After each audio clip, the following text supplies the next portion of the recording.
সবচেয়ে ডিপেন্ডেন্ট কার উপরে? ডক্টর ইউনূস সাহেব, এনসিপির উপরে, তারপরে জামায়াতের উপরে। এবার আপনি ইকুয়েশন মিলিয়ে নিন, কারা চায় নির্বাচন, কারা চায় না। এখন কথা হচ্ছে যারা ক্ষমতায় না থেকেও ক্ষমতার উচ্ছিষ্ট আমি বলবো না, পুরোপুরি ক্ষমতা ভোগ করছে, পাওয়ার প্র্যাকটিস করছে, প্রশাসনের রদ বদল থেকে শুরু করে প্রশাসনের নিয়োগ, সব ধরনের প্রক্রিয়া তাদের গাইডলাইন অনুযায়ী হচ্ছে, তাদের সাজেশন অনুযায়ী হচ্ছে। তো তারা চায় এই ক্ষমতাটা ধরে রাখতে। প্রথমত হচ্ছে এই সরকারই যেন কন্টিনিউ করে, তারা সেটি চায়। দ্বিতীয়ত হচ্ছে যদি না পারে, না ঠেকাতে মানে সরকার থাকার কোনো উপায় নেই, কিভাবে রাখা যায়? নির্বাচন বানচাল করে, আরো মানে লেন্দি করে এই গভর্নমেন্টের স্থায়িত্ব। আর বিকল্প হচ্ছে নির্বাচনে প্রভাব বিস্তার করা।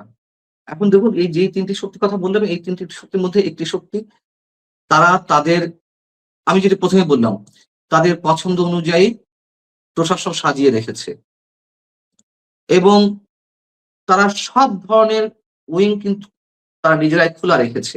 যেমন যদি নির্বাচন হয়ও, যদি নির্বাচনে প্রভাব বিস্তার করা নাও যায়, তারা সেই প্রস্তুতিও নিয়ে রেখেছে। নির্বাচনের ১ মাসেরও কম সময় বাকি, কিন্তু বাংলাদেশের রাজনীতি নিয়ে অনিশ্চয়তা, শঙ্কা, আশঙ্কা কমেছে তা বলবার কোনো উপায় নেই। এ অবস্থায় বাংলাদেশের রাজনৈতিক বিশ্লেষক সাংবাদিক মঞ্জুরুল আলম পান্না কেন বলছেন যে বাংলাদেশ এক ভয়ঙ্কর সময়ের মুখোমুখি হতে যাচ্ছে, যা কিনা আমরা অনুমানও করতে পারছি না? এই কৌতূহল থেকেই মঞ্জুরুল আলম পান্নাকে আমন্ত্রণ জানিয়েছি যত কথা নবনীতা চৌধুরীর সাথে এই অনুষ্ঠানের এখনকার পর্বে। কারণ নির্বাচনটা হবে কিনা তা নিয়ে তার এবং আমার সন্দেহে একটা ঐকমত্য থাকলেও ভয়ঙ্কর সময় কেন শঙ্কা করছেন তিনি, সেটা জানবার কৌতূহল নিশ্চয়ই হয়। স্বাগত জানাই মঞ্জুরুল আলম পান্না আপনাকে এই অনুষ্ঠানে। মঞ্জুরুল আলম পান্না, প্রথম প্রশ্ন এবং একমাত্র প্রশ্ন হচ্ছে, আপনি ফেসবুকে এমন একটা ভয়ঙ্কর স্ট্যাটাস কেন দিলেন যে আপনার মনে হচ্ছে বাংলাদেশ সামনে সম্ভবত এক ভয়ঙ্কর সময়, যা আমরা কেউ অনুমানও করতে পারছি না? কি সে ভয়ঙ্কর সময় আপনি আশঙ্কা করছেন?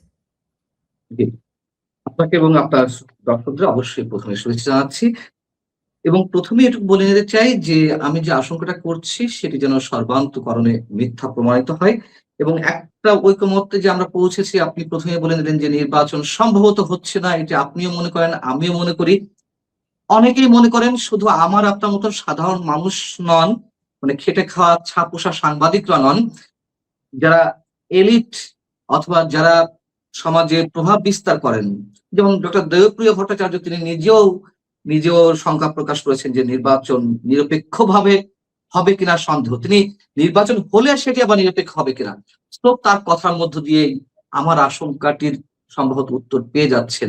এবং আমি এটুকু বলিনি যে স্ট্যাটাসটা আমার ভয়ঙ্কর নয়, আমি সময়টার কথা বলেছি ভয়ঙ্কর। হ্যাঁ, সামনে যে সময়টি আসছে, যা হয়তো আমরা অনুমান নাও করতে পারি। এখন ওর কি অনুমান নাও করতে পারি? এখন যেহেতু আপনি কথা বলার জন্য ডেকেছেন, তখন তো একটু ব্যাখ্যা করতেই হয়। আসলে অতটা ব্যাখ্যা করতে আমি চাইনি, এইজন্য একটু ভাষা দিয়েছি। ডক্টর দেবপ্রিয় ভট্টাচার্য কেন বলছেন যে নির্বাচন নিরপেক্ষ হবে না? আমরা তো চাই যে নির্বাচন হোক, যদিও এটি ২০১৪, ১৮, ২৪ এ মানে ১৪, ১৮, ২৪ যে ৩টি ন্যাক্কারজনক নির্বাচন হয়েছে, আমরা তো এটি মিন করি, এভাবেই ট্রিট করি এই নির্বাচনগুলোকে।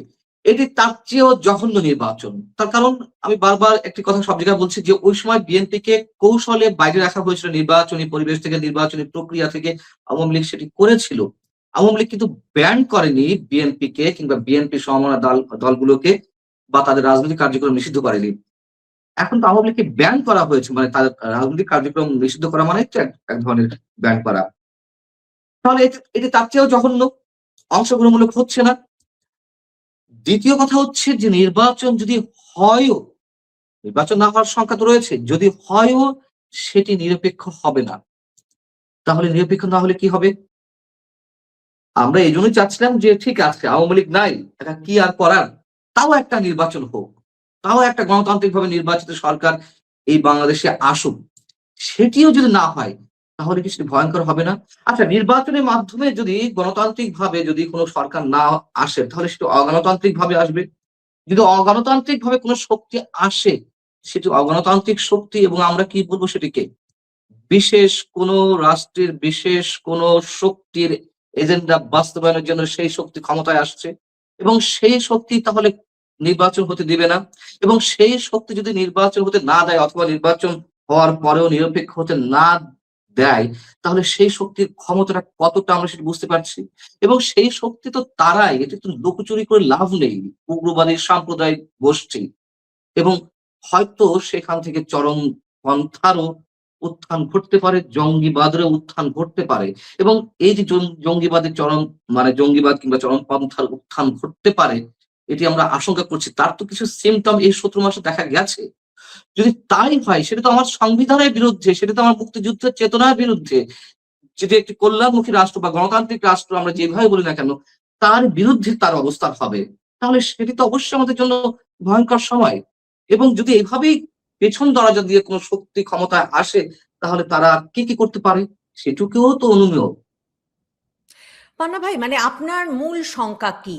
একটা হচ্ছে নির্বাচন হবে না, একটি গোষ্ঠী নির্বাচন হতে দেবে না সেটা, নাকি নির্বাচন হলেও নিরপেক্ষতা থাকবে না সেই নির্বাচন আয়োজনে? একে আওয়ামী লীগ নাই সেটা তো পরিষ্কার করেছেন, এরপরেও নিরপেক্ষভাবে সেটা আয়োজিত হবে না, তাহলে কার পক্ষে কাজ করবে? সরকার, নির্বাচন কমিশন, প্রশাসন, সেটা। আরেকটা হচ্ছে আরেকটা আশঙ্কা কি এই যে নির্বাচনের মাধ্যমে এমন একটা শক্তি ক্ষমতায় আসতে পারে যে যারা উগ্রবাদের বিকাশ ঘটাবে বলে আপনি শঙ্কা করছেন, কিন্তু সে তো গণতান্ত্রিকভাবে নির্বাচিত, তাতে আপনি কি বা করতে পারেন? না, আমি তো ১ম এ বলেছি গণতান্ত্রিকভাবে আসুক। গণতান্ত্রিকভাবে যদি হেফাজতে ইসলামেও আসে, আমার আপত্তি নেই। গণতান্ত্রিকভাবে জামাতে ইসলামী কিংবা ইসলামী আন্দোলন বা এর চেয়ে আরো মানে আরো মৌলবাদী সম্পন্ন কোন শক্তি যদি ক্ষমতায় আসে, আমার কোনো আপত্তি নেই। তার কারণ এদেশের মানুষ যদি ভোট দেবে। মানুষ যদি মনে করে যে না এটা ভালো, ওকে ঠিক আছে। এবং তাদের কার্যক্রম যদি পরবর্তীতে খারাপ বলে প্রতীয়মান হয়, তাহলে মানুষই সিদ্ধান্ত নেবে। আমার তাতে কোনো আপত্তি নেই। আমার কথা হচ্ছে, আপনি ২ টো প্রশ্ন করেছেন যে নির্বাচন হবে এইখান থেকে আশঙ্কা, নাকি নির্বাচন হলেও নিরপেক্ষ হবে না, অন্য কোন শক্তি ক্ষমতা আসবে। দেখুন, ২ টো বিষয়ই একই সূত্রে গাঁথা। ডক্টর ইউনূস সরকারের ভরকেন্দ্রে কারা আছে? ১ নম্বরে এনসিপি, ২ নম্বরে জামাত, ৩ নম্বরে বিএনপি। এখন এটা তো সত্য কথা যে বিএনপি এই মুহূর্তে রাজনৈতিক মঞ্চে একটি বৃহৎ রাজনৈতিক শক্তি। এবং এটিও সত্য কথা, আওয়ামী লীগের যারা নেতাকর্মী তারাও বলছে হ্যাঁ ঠিক আছে বিএনপি আসুক। অন্তত অনির্বাচিতভাবে যে সরকারটি এখনো পর্যন্ত বিদ্যমান, সেটির আর কোনো প্রয়োজন নেই। যেহেতু রাজনৈতিক কার্যক্রম নিষিদ্ধ অবস্থা আছে এবং যে মবক্রেস চলছে, যেই একটা উদ্ভট সবকিছুতে আমরা বিভিন্ন বিষয়ে দেখতে পাচ্ছি, সেই জায়গাটি থাকবে না। সো আওয়ামী লীগের যারা কর্মী সমর্থক, তারাও বলছে, শুধু আমি আওয়ামী লীগ কর্মী সমর্থক বললাম এই কারণে যে আওয়ামী লীগের চিরপ্রতিদ্বন্দ্বী তো বিএনপি। সে বিএনপিও ক্ষমতা আসলে তাদের সমস্যা নেই। অন্তত তারা বলছে যে গণতান্ত্রিকভাবে আসুক। ঠিক আছে, আমরা ভুল করেছি। আচ্ছা, এই নির্বাচনটা ভালো। শুধু আওয়ামী লীগ নয়, সারা বিশ্বের মানুষ, মানে বিশ্বের মানুষ বলতে যারা আমাদের স্টেক হোল্ডার, বহির্বিশ্বের শক্তি যারা, মানে আমি বলছি না যারা মুখোশ পরে আছে বিশেষ শক্তি পশ্চিমা দেশগুলোর মধ্যে আছে তো কিছু। আমি তাদের কথা বলছি না। অন্তত বাংলাদেশের সঙ্গে যারা মানে বাংলাদেশের যারা ওয়েল উইশার, তারা চায় যে একটি গণতান্ত্রিকভাবে নির্বাচিত সরকারের মানে নির্বাচনের মাধ্যমে কোন একটা সরকার প্রতিষ্ঠিত হোক। এখন বিষয় হচ্ছে, এই যে ৩ টি ভরকেন্দ্রের কথা আমি বললাম, সবচেয়ে ডিপেন্ডেন্ট কার উপরে? ডক্টর ইউনূস সাহেব, এনসিপির উপরে, তারপরে জামায়াতের উপরে। এবার আপনি ইকুয়েশন মিলিয়ে নিন।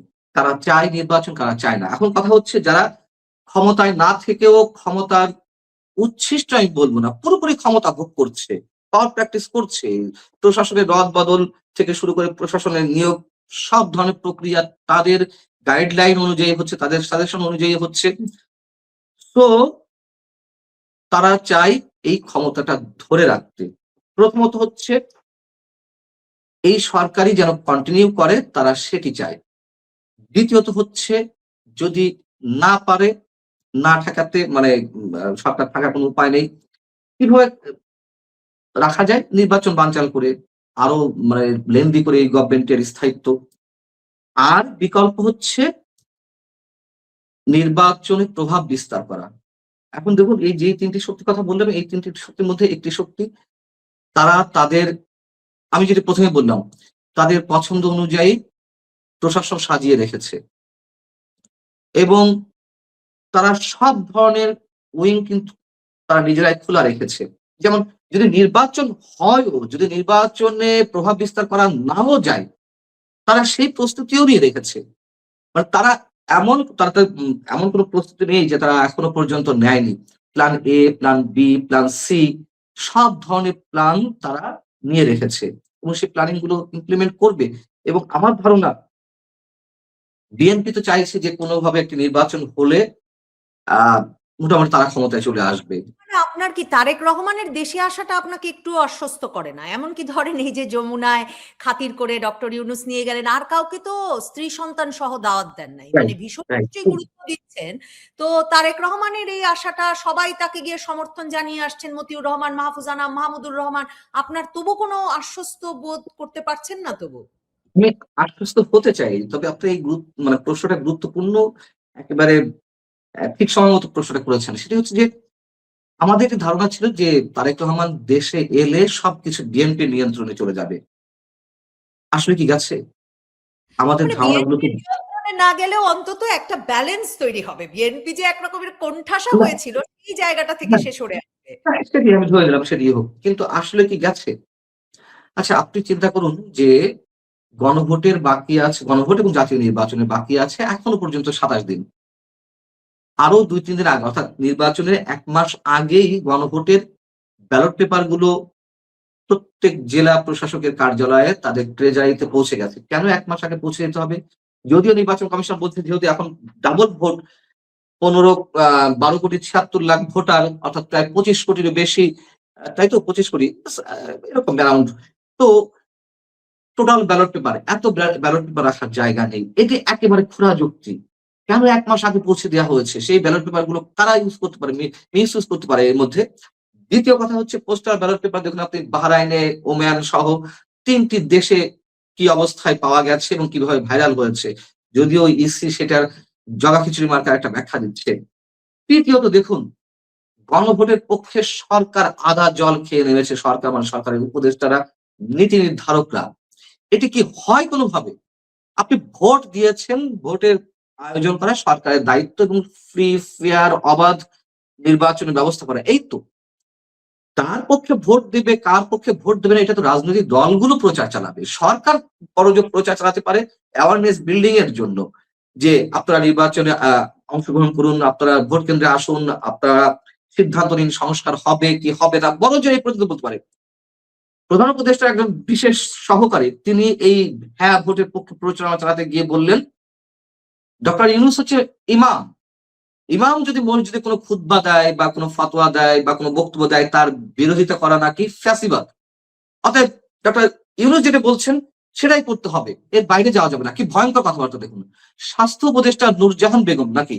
নূরজাহান বেগম। তিনি তিনি শুক্রবার সিলেটের একটি অনুষ্ঠানে বললেন যে, হ্যাঁ ভোটের পক্ষে থাকা হচ্ছে ফরজে কেফায়া। আরে কাদের বক্তব্য তাদের মুখে উচ্চারিত হচ্ছে? বিশেষ একটা প্রতীকে ভোট দিলে জান্নাতের টিকিট পাওয়া যাবে।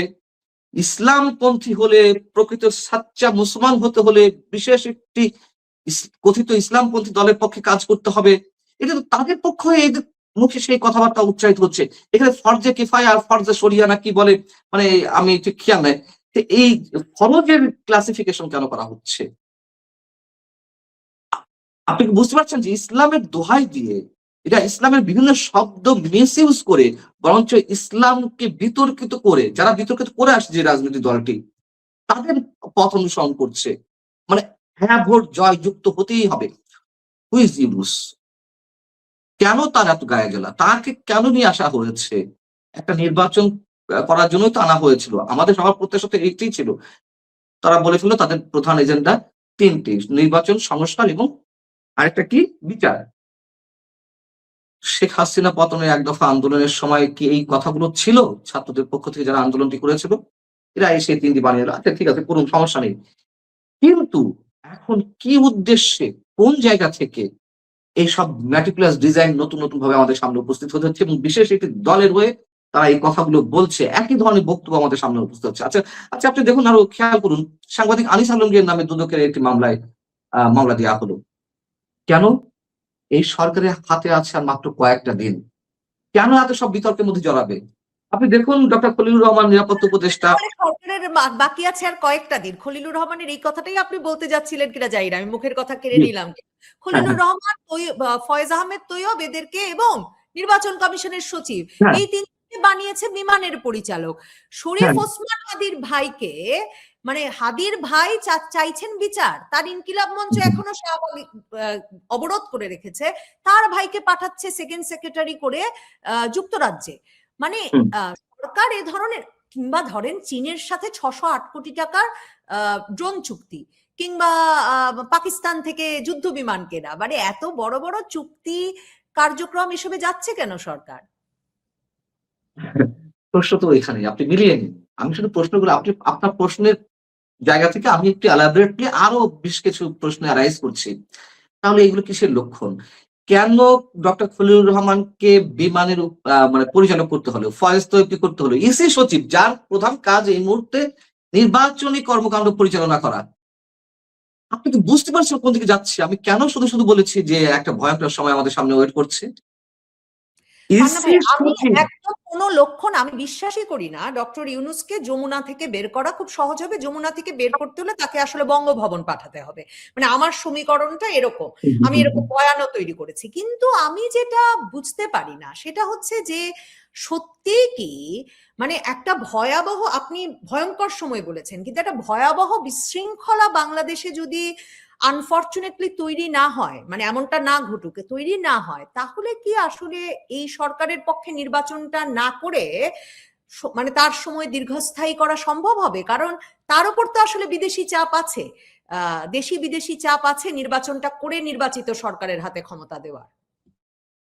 আছে, এটি উপরিভাগ থেকে মনে হচ্ছে। কিন্তু আপনি কনফিডেন্টলি বলতে পারবেন যে বিদেশি চাপ তার উপরে আছে নির্বাচন করার? এখন প্রত্যেক রাষ্ট্রই তো মনে করে যে মানে ওপেন বলার চেষ্টা করে যে আমরা ফ্রি, ফেয়ার, ইনক্লুসিভ নির্বাচন চাই। এখন তাদের মুখ থেকে ইনক্লুসিভ শব্দটা সরে গেছে। কেন সরে গেল? তাহলে বিশেষ কোনো উদ্দেশ্য আছে? যুক্তরাষ্ট্র তো ২০২৪ ৭ জানুয়ারি নির্বাচনের আগে বারবার ফতোয়া দিচ্ছিল যে তারা ইনক্লুসিভ নির্বাচন চায়। ইউরোপীয় ইউনিয়ন বলছিল। এখন তাদের সেই সংজ্ঞা পাল্টে গেছে। এখন ফ্রি, ফেয়ার ওইটুকু পর্যন্ত আছে। ইনক্লুসিভ শব্দটা আর নেই। কেন সেটা বাদ হয়ে গেল? তার মানে আপনি বুঝতে পারছেন কোন ধরনের নির্বাচন চাই? আচ্ছা, ধরে নিলাম যে যেহেতু এখন আওয়ামী লীগ নিয়ে অনেক সমস্যা, এই সরকার একটা বিশেষ শক্তির এজেন্ডা বাস্তবায়ন করছে। তারাও সেখান থেকে সরে আসছে। ডক্টর মোহাম্মদ ইউনূস সাহেব তিনি পশ্চিমা শক্তির খুব আস্থাভাজন লোক। তারা মিলেমিশেই এটুকু ইয়ে করেছে, আ একটা জায়গায় উপনীত হয়েছে যে না আওয়ামী লীগ করা যাবে না। আচ্ছা ধরে নিলাম আওয়ামী লীগ বাদ। কিন্তু তারা যে মনে প্রাণে নির্বাচন চায়, এটি কিভাবে মানে আমি আপনি এনশিওর করব বা খুব কনফিডেন্টলি বলব। এখন ডক্টর মোহাম্মদ ইউনূসের এজেন্ডা তো আছে। তাকে তো আর এমনি আনা হয়নি। তার যে উপদেষ্টারা বিদেশি নাগরিক হওয়া সত্ত্বেও এখানে উপদেষ্টা পরিষদে বসেছেন। একটা এজেন্ডা আছে না? একটা না, অনেক এজেন্ডা তো আছে। চট্টগ্রাম বন্দরের ২ টি বন্দর তো ৩০ বছরের জন্য লিজ দিয়ে দেওয়া হলো, হ্যাঁ? আচ্ছা, পরবর্তীতে করিডোর নিয়ে নানান ধরনের আলোচনা সেনাবাহিনী আপত্তির মুখে সেটি সাকসেসফুল করতে পারল না।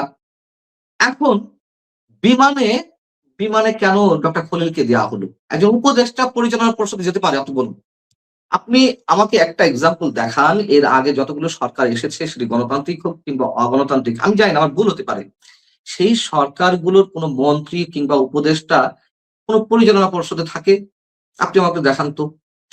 আর এই সরকারের মেয়াদ আছে ২৫-২৬ দিন। কেন ডক্টর খলিলকে, মানে তিনি জাতীয় নিরাপত্তা উপদেষ্টা, যখন নির্বাচনের সঙ্গে অভ্যন্তরীণ এবং আন্তর্জাতিক নিরাপত্তা আমাদের সঙ্গে জড়িয়ে রয়েছে অঙ্গাঙ্গিভাবে। যেই নিরাপত্তা উপদেষ্টা কাল সংযুক্ত আরব আমিরাত, পরশু কাতার, তারপরের দিন যুক্তরাষ্ট্র, পরের দিন ভারত এই করে বেড়াচ্ছে। তিনি কেন বিমানের পরিচালনা পর্ষদে যাবেন? কেন মানে ইসি সচিব যেটি বললাম তাকে কেন আর লোক নেই, আর মানুষ নেই দিয়ার মতন। তো এই আরে বিষয়গুলো পান্না কোন ভাই, যদি তারেক রহমান একটা সুন্দর ভাগাভাগি করতে পারেন, মানে ইউনূসকে রাষ্ট্রপতি, ডক্টর ইউনূসকে রাষ্ট্রপতি, তারপর জামায়াতের আমির তাকে যে প্রস্তাব দিয়ে এসেছেন যে জাতীয় সরকার গঠন, হ্যাঁ, সেসব যদি করতে পারেন তাহলে কি একটা নির্বাচন হয়ে যেতে পারে। মানে ব্যবস্থাটা এরকমই থাকলো, বিএনপিও তার একটা ভাগ বুঝে নিল, কিন্তু আমি আবার হিসাব মিলাতে পারি না, তখনও তো বিএনপি যদি রাজা হয়, মানে আসন যদি বেশি পেয়ে যায়, তাহলে তো নিশ্চয়ই বিএনপি একটু মানে নেতৃত্বের মধ্যে থাকবে সরকারে, সেটাই বা সহ্য করবে কি করে ডক্টর ইউনূস বা জামায়াতে ইসলামী? মানে কোনো একটা সমীকরণে তারা আসতে পারবেন এরকম কোনো সম্ভাবনা দেখেন কিনা, এবং সেটাই একমাত্র সমাধান কিনা? না হলে আপনি যে ভয়ঙ্কর সময়ের কথা বলছেন সেটা তো আসলে 12ই ফেব্রুয়ারির আগেই। তারেক রহমানকে যে প্রোটোকল দেয়া হলো নিরাপত্তার জায়গা থেকে, এটা অস্বাভাবিক না? তারেক রহমানের জীবন ঝুঁকির মুখে, এটি আমরাও বিশ্বাস করি। তারেক রহমানের স্পেশাল সিকিউরিটি দরকার, এটি আমরাও বিশ্বাস করি। কিন্তু সেটি একটা মাত্রা পর্যন্ত। যেভাবে দেয়া হলো বিশেষ, বিশেষ বাহিনী, সেগুলো আমি নাম উচ্চারণ করতে চাচ্ছি না। পৃথিবীর কোন ইতিহাসে আপনি দেখাতে পারবেন মানে পলিটিশিয়ান কিন্তু গভর্নমেন্টে নেই। রাষ্ট্রের কোন আ রাষ্ট্রের কোন গুরুত্বপূর্ণ দায়িত্বে তিনি নেই। তাকে এরকম প্রোটোকল দেয়া হয়েছে। এটাই ডাল মে কুছ কালা হে, মানে হিন্দু একটা মানে হিন্দিতে যে একটা বহুল প্রচলিত কথা, সেটাই বলতে চাচ্ছি। এবং আরো অনেক ইস্যুতে, আরো অনেক সেনসিটিভ ইস্যুতে যেই পরিমাণ আন্তরিকতা আমরা এই সরকারের পক্ষ থেকে দেখেছি বিএনপির প্রতি, সেটি প্রশ্নবিদ্ধ করে যে এত, এত আন্তরিকতা কেন? এত আয়োজন কি কারণে? কারণ দেখানো হচ্ছে বিএনপিকে যে আমরা তোমাদের সাথে আছি। কিন্তু মাঝখান থেকে, পেছন থেকে অনেক ধরনের ডিজাইন চলছে যেগুলো ইমপ্লিমেন্ট করা হবে। তাদেরকে মনে হচ্ছে ছেলে ভুলানো হাতের মোয়া দেখানো হচ্ছে বিএনপিকে। আর বিএনপি তাতেই সন্তুষ্ট থাকছে। আমি জানি না যে এই যে এই ভাবনাগুলো আমরা ভাবছি, বিএনপির শীর্ষ নেতৃত্ব ভাবছে কিনা। তাদের মধ্যে অনেক অভিজ্ঞ রাজনীতিবিদ আছেন, অনেক বোদ্ধা মানুষ আছেন। তাদের তো এগুলো ভাবার কথা। কিন্তু কেন ভাবছেন? যে প্রশ্নগুলো আমরা এরাইজ করছি, কেন তারা এই প্রশ্নগুলো এরাইজ করছে না? যমুনাতে গেলেন ডিনারের দাওয়াতে তারেক রহমান তার পরিবারের সদস্যদের নিয়ে। আমার ধারণা ছিল সেখানে কোনো কিছু একটা সিদ্ধান্ত দিয়ে আসবে। সিদ্ধান্ত না হোক দাবি দেওয়া জানিয়ে আসবে। হয়তো দিতেও পারে, আমরা জানি না। কিন্তু সেটি প্রকাশ্যে আসা উচিত ছিল। যেই কথাগুলো এখন বলা হচ্ছে, শুনুন এটা তো এটি বাস্তবতা। গণভোটের হ্যাঁ ভোটের পক্ষে বিএনপি উম মানে আন্তরিকতার সাথে নেই। এটি বাস্তবতা। সেটি বিএনপি যতই মুখে বলুক না কেন যে হ্যাঁ, আমরা তো হ্যাঁ ভোটের পক্ষে। এটি মনে করার কোনো কারণ নেই। এবং আমরা যারা সাধারণ মানুষ, তারাও মনে করি না যে এটি জিতে গেলে, এই হ্যাঁ ভোটটি জিতে গেলে রাষ্ট্রের খুব বেশি কল্যাণ হবে, সমস্যা হবে। সংস্কারের ঘোড়ার ডিমও হবে না, এক বিন্দু পরিমাণ হবে না। এইগুলো সব ডিজাইনের অংশ। এবং এইগুলো দিয়ে একটা হছপছ তৈরি করা। অতএব কেন এই বিষয়গুলো এরাইজ করছে না? বিএনপির যে ধানের শীষ প্রতীক ব্যালট পেপারে, পোস্টার ব্যালট পেপারে রাখা হয়েছে মাঝখানে। এগুলো তো আলোচনা হচ্ছে। যাতে ওটা নষ্ট হয়ে যায় ওখানে সিল করলে। বিএনপি আপত্তি জানিয়েছে, মৃদু আপত্তি জানিয়েছে। বলেছে যে না, এগুলো নতুন করে ছাপানো হবে। ইসি থেকে তো বলা হয়নি। সরকার থেকেও কোনো প্রকার আশ্বাস দেওয়া হয়নি। সো আমার কাছে মনে হচ্ছে বিএনপি ফাঁদে পড়তে যাচ্ছে। সেটি বিএনপির বিষয়। বিএনপি ভালোভাবে সিদ্ধান্ত নিবে যে তারা আসলে ক্ষমতা আসার জন্য কোন প্রক্রিয়া অবলম্বন করবে, কোন ধরনের ট্রান্সপারেন্সির মধ্যে সরকারকে আনতে বাধ্য করবে। কিন্তু দেখুন এই মুহূর্তে চরম বাস্তবতা, কেউ বিএনপিকে পছন্দ করুক আর না করুক, আপাতত মধ্য ডান বলি, মধ্য ডান থেকে আরেকটু বেশি ডান বলি, এখন বিএনপি ক্ষমতা আসা প্রয়োজন। প্রয়োজন। আমি তো বললাম, আমার প্রয়োজন আপনার প্রয়োজনে কিছু যায় আসে না। জনগণ যদি অন্য কোন শক্তিকে বেছে নেয়, নিক, কোন সমস্যা নেই। কিন্তু সেটি গণতান্ত্রিকভাবে হোক, সুষ্ঠু হোক, অবাধ হোক, নিরপেক্ষ হোক। কিন্তু তার কোন সিম্পটম আমি দেখছি না। যখন ব্যাখ্যা দেওয়া হয় ফরজে কেফায়া, হ্যাঁ ভোটের পক্ষে, তখন আর কিছু বলার থাকে না। এবং রাষ্ট্রের অর্থ খরচ করে, আপনার আমার টাকা খরচ করে এই হ্যাঁ ভোটের পক্ষে প্রচারণা চালানো হচ্ছে। এর জবাবদিহিতা কেন বিএনপি চাইছে না? বিএনপির দুর্বলতা কোথায়? বিএনপি তো ওভারঅল এই কথাগুলো বলতে পারে। অনেকে তো তাদের বলছেন পক্ষে বিএনপির দুর্বলতা হচ্ছে সেখানে যে আওয়ামী লীগ নির্বাচনের মাঠে নাই, কাজেই বিএনপি এখন যদি বেশি দাবি দেওয়া করে, জামায়াতে ইসলামী যদি নির্বাচন বয়কট করে, তাহলে ওই যে আপনি বলছিলেন মাথায় হাত বুলিয়ে যে নির্বাচনটা পার করে তারেক রহমান প্রধানমন্ত্রী হতে চাইছেন, সেটা তার সেই সুযোগ তার চলে যাবে। আর তারেক রহমান যেভাবে দেশে ফিরে যে প্রোটোকলে চলাফেরা করছেন, ভাবুন তো তিনি আসলে যদি বিরোধী দলীয় নেতা হতে হয় তাকে, কিংবা নির্বাচনটা না হয়, কতদিন পর্যন্ত বাহিনীগুলো তাকে এই সুযোগ এক্সাক্টলি, সুবিধা, তিনি থাকবেন কি এক্সাক্টলি। করে বাংলাদেশে? প্রশ্নই ওঠে না। মানে এরকম নিরাপত্তা দিনের পর দিন কিন্তু পাবে না। তিনি নিজেও জানেন। আর দ্বিতীয় কথা হচ্ছে আপনি যেটি বললেন যে নির্বাচন বয়কটের ঘোষণা, সেটিও তাদের প্ল্যানিং এ রয়েছে। আমি তো বললাম ১ম প্ল্যানিং হচ্ছে নির্বাচনকে বাধাগ্রস্ত করা যাতে এই সরকারকে রাখা যায়। দ্বিতীয়ত হচ্ছে আপনার নির্বাচন হলে সেখানে প্রভাব বিস্তার করা, মেকানিজম এর একটা ইলেকশন করা, ইলেকশন ইঞ্জিনিয়ারিং এর মাধ্যমে ক্ষমতায় আসা। তৃতীয়ত হচ্ছে যদি তাও না হয় ওই যে নির্বাচন বয়কট করা, নির্বাচন যদি জামাত বয়কট করে তাহলে তো সেই নির্বাচন নিয়ে সারা বিশ্বে প্রশ্ন উঠবে, তাই না? যে এক্কেবারে একপাখি এমনিতেই একটা নির্বাচন হচ্ছে। তারপরে আবারও তার মধ্যে আরো ভয়ংকরভাবে বিশেষ একটি দল শুধু অংশগ্রহণ করলো। এটা তো উঠবেই কথা। তো নির্বাচন যদি বয়কট করে সেটিও নির্বাচন পিছিয়ে দেওয়ার একটা অন্যতম পন্থা। এটিও তাদের প্ল্যানিং এ আছে। আপনি একেবারে অযথা কিছু বলেননি। অসংখ্য ধন্যবাদ মঞ্জুরুল আলম পান্না আমাকে সময় দেওয়ার জন্য। পান্না ভাই আশা করি যে আপনার আশঙ্কা উদ্বেগগুলো আ মানে নিরর্থক প্রমাণিত হোক। বাংলাদেশে ১২ই ফেব্রুয়ারি একটা নির্বাচন অনুষ্ঠিত হয়ে যাক। না, তবে সুষ্ঠু নিরপেক্ষভাবে অনুষ্ঠিত হোক। শুধু যেন-তেনভাবে নির্বাচন অনুষ্ঠিত হোক, বিশেষ meticulous ডিজাইন নতুনভাবে ইমপ্লিমেন্ট হোক, নিশ্চয়ই সেটিও চায় না। অসংখ্য ধন্যবাদ। ধন্যবাদ দর্শক যারা সাথে ছিলেন। ধন্যবাদ।